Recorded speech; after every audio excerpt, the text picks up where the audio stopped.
everybody. I'm Roger Simpson, clinical hypnotist in Dallas at theflowcenter.com. You can reach us at theflowcenter.com or at hypnosisoverthephone.com. Or you can reach me at my private number, 214-699-6627.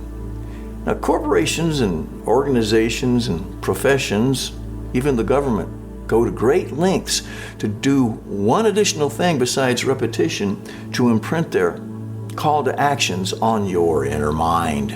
And that's to establish and maintain their authority. Because another way to anchor and trigger you is for someone you recognize as an authority to tell you to do something. For instance, I used to smoke in secret in high school.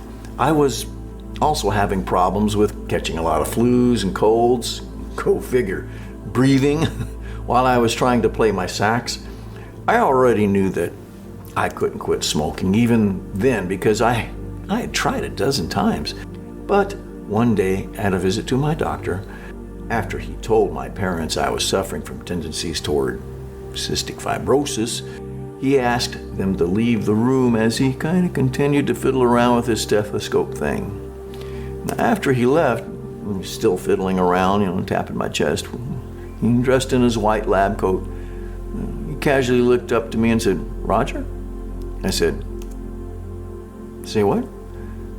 And he said, "Do you smoke?" And I paused and I was trying to not to make eye contact. I said, "Yes." And then he said, "Do you know better?"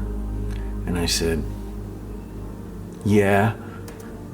And that was the last time I smoked, at least for a few years. I got hooked again about 3 or 4 times and quit about 3 or 4 times, but I haven't smoked since 1990, but that's another story. Point being, someone in a suit or a uniform or a lab coat can tell you something that can help you or something that can hurt you, or an out-and-out bald-faced lie, and you will likely believe it without your critical mind's intervention, without question, which is anchoring, and maybe act on that order, which is being triggered. Let me tell you another story within a story I read in Gulliver's Travels. It was a satire written about 300 years ago, believe it or not. Lilliput was a country of 6-inch people on an island that Gulliver got shipwrecked on, and Blefuscu was a neighboring island, again with 6-inch people, whose king was at war with the king of Lilliput. They were at war because the kings of both countries couldn't agree on which end of an egg to crack open when you're eating an egg in an egg holder. Something we no longer use to eat an egg, I guess.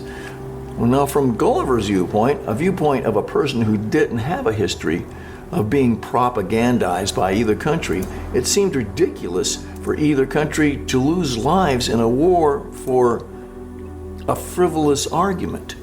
He tried reasoning with both kings like they were children by suggesting they compromise and break the egg in the middle. No, they weren't having any of that. Now we see this kind of thing every day when we hear and see a TV newscast. They always have a spin or a slant. You will hear it and you'll compare it with what you heard from all your yesterdays and either believe it or not, depending on if your critical mind, driven by your subconscious emotions and thoughts, agree with it or not. And sometimes all these networks have to do before the commercial break to reinforce you is give their slogan with some official sounding music that says the most trusted name in news stories, or far and balanced. You decide. So this is Roger Simpson, clinical hypnotist for theflowcenter.com. You can reach us at theflowcenter.com or hypnosisoverthephone.com.